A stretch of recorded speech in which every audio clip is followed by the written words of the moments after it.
বিদ্যালয়সমূহৰ লগত জড়িত থকা মোৰ সকলো বন্ধু বান্ধৱীকে মোৰ ইউটিউব চেনেল টপ ৰিয়েললৈ স্বাগতম জনাইছোঁ। আজি বিশেষ এটা বিষয় লৈ ভিডিঅ' টিউটৰিয়েল প্ৰস্তুত কৰিছোঁ। এই টিউটৰিয়েলটোত কেনেদৰে শিক্ষা বিভাগৰ ইউডাইছ প্লাছত গৈ লগইন কৰিব লাগে আৰু ষ্টুডেণ্ট মডিউলত কেনেদৰে ছাত্ৰ ছাত্ৰীসকলক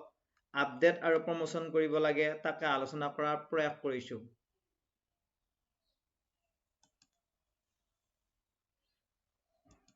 এতিয়া আমি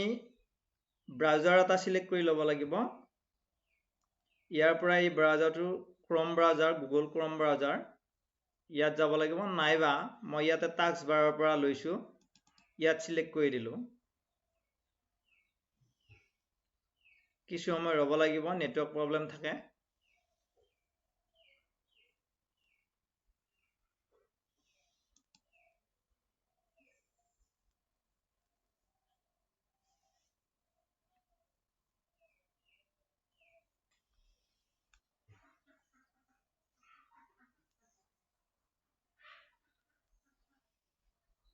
মোৰ ইয়াতে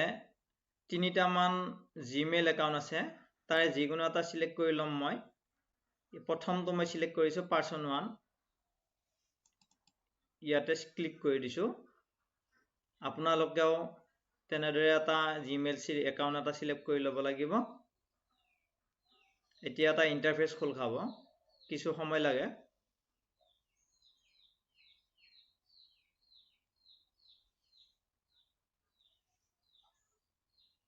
এতিয়া আমাৰ গুগল ক্ৰমৰ ইণ্টাৰফেচ এটা খোল খাইছে। ইয়াত আমি টাইপ কৰিব লাগিব ইউডাইছ প্লাছ, এছাম বুলি মাৰিলেও হয়, ইউডাইছ প্লাছ বুলি মাৰিলেও ওলায়। ইয়াতে মই আগতীয়াকৈ ইয়াতে ইউডাইছ প্লাছত মই চাৰ্চ কৰিছিলোঁ, সেইকাৰণে মোৰ ইয়াতে হিষ্টৰীত আছে, গতিকে মই সেইটোকে আকৌ ইয়াতে চাৰ্চ কৰি দিছোঁ আপোনালোকক দেখুৱাবৰ কাৰণে। ইয়াতে এটা নতুনকৈ পেজ এটা খোল খালে। এই পেজটোত আমি প্ৰথম পাম udise plus gov.in। ইয়াত আমি ক্লিক নকৰোঁ। তলত আছে এটা অপশ্যন ষ্টুডেণ্ট মডিউল বুলি। এই ষ্টুডেণ্ট মডিউলটোত আমি ক্লিক কৰিব লাগিব। ক্লিক কৰি দিলোঁ। এতিয়া নতুনকৈ এটা ইণ্টাৰফেচ আহিব।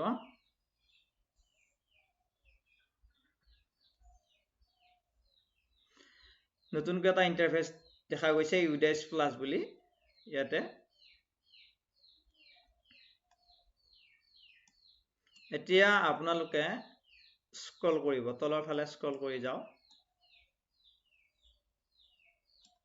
ইয়াতে আমি এতিয়া অপশ্যন এটা পাম, য'ত নেকি আমি ষ্টেটসমূহ সিলেক্ট কৰিব লাগিব, আমাৰ ৰাজ্যসমূহ। আমাৰ ৰাজ্য সিলেক্ট কৰিব লাগিলে আমি কি কৰিব লাগিব, সিলেক্ট ষ্টেট। ইয়াতে বহুত কেইখন ষ্টেট আছে, তাৰে ভিতৰত আমাৰ এছামটো সিলেক্ট কৰি দিয়ক। তাৰপিছত গো অপশ্যনত গৈ ক্লিক কৰক। এতিয়া আমাৰ সাইন ইন অপশ্যন আহিব। সাইন ইন, এই সাইন ইন অপশ্যনত আমাৰ ইউজাৰ আইডি লাগে আৰু পাছৱৰ্ড লাগে আৰু কেপচা কোডটো আমি বহুৱাব লাগিব। এই ইউজাৰ আইডিত আমি কি কৰিব লাগে, ইউজাৰ আইডিটো সকলো বিদ্যালয়ৰে থাকে, যাৰ যাৰ ডাইচ আছে, সেই ডাইচ কোড যিটো নম্বৰ, সেই নম্বৰটো আমি কি কৰিব লাগিব, ইয়াত বহুৱাই দিব লাগিব। এইটোৱে হ'ব আমাৰ ইউজাৰ আইডি।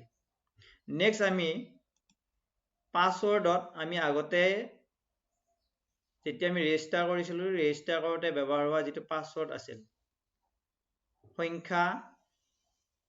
আখৰ মিহলি আৰু স্পেচিয়েল কেৰেক্টাৰ মিহলি হৈ থকা আমাৰ পাছৱৰ্ড বনাই লোৱা হয়।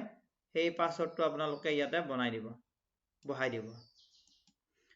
এতিয়া ইয়াত নেক্সট আমাৰ কাম আহিল কেপচা কোড। কেপচা কোডটো ইয়াত দিয়ে আছে, মই ইয়াতে টাইপ কৰিম। মোৰ দিয়া আছে C9 E A to B A to B। এতিয়া আমাৰ কেপচা কোড বহুৱাৰ পিছত আমাৰ কাম আহিব লগইন অপশ্যন। এইটো লগইন কৰি দিলোঁ মই।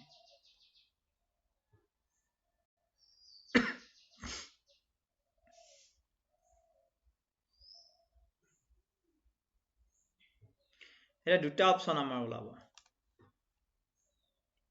ইয়াত আমাৰ স্কুল ইউজাৰ আছে তাৰ পিছত আমাৰ দুটা অপচনে একাডেমিক ইয়াৰটো আমি সিলেক্ট কৰি ল'ব লাগিব আমাৰ যেটো যোৱা একাডেমিক ইয়াৰ আছিল 2022 to 23 আছিল এবাৰ হ'ব আমাৰ 2023 to 24 এইটো আমি এই অপচনটোত আমি গৈ সিলেক্ট কৰি ল'ব লাগিব এনেদৰে ক্লিক কৰি দিয়ক ইয়াতে যিখন স্কুলত ডাইচ থাকে ডাইচ কোড থাকে সকলো ইনফৰমেশন থাকে সেই ইনফৰমেশন সমূহ ইয়াতে দেখুওৱা হৈছে তাক আমি এইটো ক্লোজ কৰি দিব লাগিব এতিয়া আমাৰ অপচন কেইটামান আহিব বিকল্প স্কুল ডেশবোৰ্ড আছে গোটেইখিনি বিষয় আমি স্কুল ডেশবোৰ্ডত গৈ আমি মাৰি ল'ব পাৰিম এই স্কুল ডেশবোৰ্ডত গৈ পেলাই স্কুল প্ৰফাইল চাব পাৰিম ইয়াতে এনেকৈ গ'লে আমাৰ প্ৰফাইলটো দেখা পাম ইয়াতে আমাৰ প্ৰফাইল আছে গোটেইখিনি যিখিনি ডাটা আছে বিদ্যালয়খনৰ লগত জড়িত এই ডাটাসমূহ আমি পাম ইয়াতে গতিকে আমাৰ এইটোত আমি যোৱাৰ প্ৰয়োজন নাই আমি এডিট কৰাৰ প্ৰয়োজন নাই লিষ্ট অফ অল ষ্টুডেণ্ট আছে ইয়াত যিমানসমূহ ষ্টুডেণ্ট এন্ট্ৰি আছে সেই ষ্টুডেণ্টসমূহ ইয়াত দেখুৱাব এইবিলাক ইয়াত দেখুওৱা হৈছে এইবিলাক এইটো অপচন আমি এৰি দিলো এতিয়া যাম সেকশন মেনেজমেন্টত ক্লিক কৰি দিলো এতিয়া ইয়াতে অপচন ওলাব ক্লাছ ওয়াইজ ক্লাছ বিলাক আছে আমাৰ ইয়াতে অল সিলেক্ট কৰি ল'ব পাৰি অল সিলেক্ট কৰি ল'লে হয় ইয়াৰ পৰা সিলেক্ট কৰিব পাৰি গতিকে আমি ক্লাছ সিলেক্ট কৰাৰ আগত আমাক এতিয়া যেহেতু মই আগতে ইয়াত আপডেট কৰিয়ে থৈছো থোৱাৰ কাৰণে আমাক ডাইৰেক্ট দেখুৱাই দিছে ক্লাছ ইউকেজি KG2 PP1 আমাৰ প্ৰাক প্ৰাথমিক শ্ৰেণী এতিয়া ইয়াতে আমি আপোনালোকে কেনেদৰে কৰিব সেইটো মই ক'ব বিচাৰিছো ক্লাছ 1 টো আপোনালোকে সিলেক্ট কৰি ল'ব ক্লাছ 1 সিলেক্ট কৰি লৈ এডিট অপচনত যাব তাত ক্লিক কৰি দিব আপডেট এবাৰ নহলে দুবাৰ আপডেট অপচনত ক্লিক কৰি দিব এই দেখুৱাইছে ইয়াতে সেকশন আপডেটেড সাকসেসফুলি মোৰ সাকসেসফুল হৈছে তাৰ মানে এনেদৰে আপোনালোকে নেক্সট এডিট বাটনত মাৰক দ্বিতীয় শ্ৰেণী ক্লাছ 2 সিলেক্ট কৰি লৈছো এটো চাব আকৌ দেখুৱাই দিছো আপোনালোকক ক্লাছ 2 টো মই সিলেক্ট কৰি লৈছো তাত এডিট অপচন আহিছে এডিটত মই ক্লিক কৰি দিয়ক তাৰ পিছত আপডেট দিয়ক এবাৰত নহলে দ্বিতীয়বাৰ আকৌ ক্লিক কৰি দিয়ক এয়া দেখুৱাইছে ইয়াতে সেকশন আপডেটেড সাকসেসফুলি একেদৰে আমাৰ গোটেইসমূহ আচলতে মই আপডেট কৰিয়ে থৈছো ইয়াতে গোটেইকেইটা ক্লাছ আছে আমাৰ ক্লাছ 10 লৈকে আছে এতিয়া মই আৰু এটা স্যাম্পল দেখুৱাই দিম যেনিবা ধৰক ক্লাছ 7 তাতে গৈ আমি এডিট অপচনত ক্লিক কৰিলো তাৰ পিছত আপডেট অপচন আহিল আপডেটত এবাৰ বা দুবাৰ এনেকৈ ক্লিক কৰি দিলে সেকশনটো কি হৈ যাব আপডেট হৈ যাব এনেদৰে আমি সেকশন আপডেট গোটেইখিনি আমি ক্লাছ 1 to 10 লৈকে যাৰ যিমানটা শ্ৰেণী আছে সিমানটা শ্ৰেণী সেকশন আপডেট কৰি দিলেই হৈ যাব তাৰ পিছত আমাৰ কাম আহিব ইয়াতে অপচন আছে লেফট হেণ্ড সাইডত বাওঁফালে progression activity ক্লিক কৰি দিলে আমাৰ তিনিটা অপচন আহিব তিনিটা অপচন এটা আছে drop box inactive student list আৰু ইফালে progression মডিউল ইম্পৰ্ট মডিউল আমি বিশেষকৈ আমি progression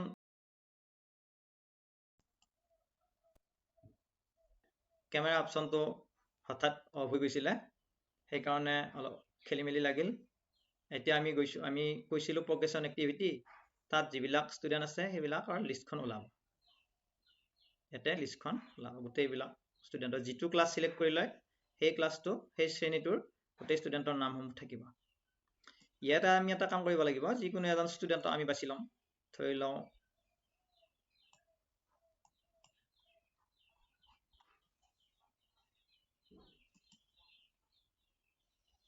পাইছে নিশ্চয় এই লিষ্টখন এনেদৰে আহিব ইয়াতে দিয়া আছে student code pen number state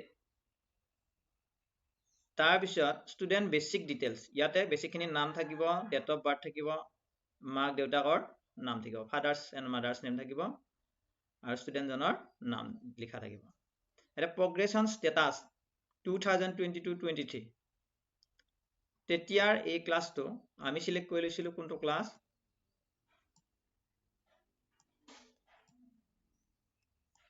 আমি 7 ক্লাছটো ক্লাছ 7ক আমি সিলেক্ট কৰি লৈছিলো এতিয়া এই ষ্টুডেণ্ট বিলা প্ৰমোটেড হ'ব এটা অপচন থাকিব ইয়াতে প্ৰমোটেড not passed transferred এনেকুৱা ধৰণৰ অপচনসমূহ থাকিব ইয়াতে থাকিব এইখিনি থাকিব গতিকে মই আগতীয়াকৈ কৰি থৈছো কাৰণে ইয়াতে প্ৰমোটেড দেখুৱা হৈছে অৰ্থাৎ ক্লাছ 7ৰ পৰা ইয়াতে ক্লাছ 8 লৈকে কি হ'ব প্ৰমোশন হ'ব ইয়াতে প্ৰমোটেড দিয়াৰ লগে লগে নেক্সট ক্লাছলৈকে ইয়াত কি হ'ব প্ৰমোটেড হ'ব আৰু তাত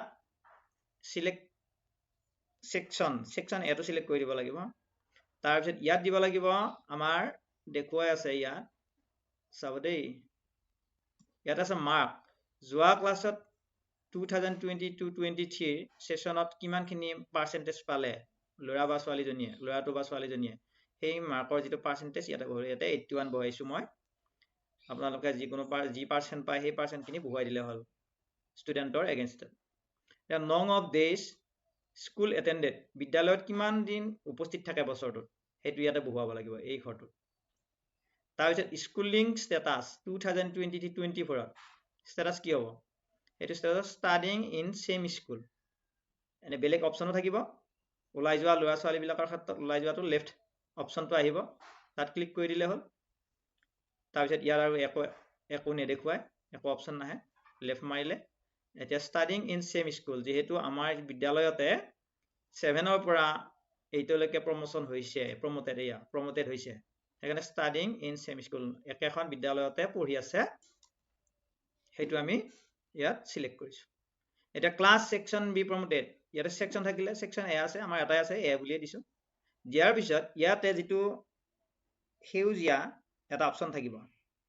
ইয়াত আসলতে যেতিয়ালৈকে প্ৰমোটেড নহয় তেতিয়ালৈকে ইয়াত পেন্ডিং থাকে আপডেট নহয় ডান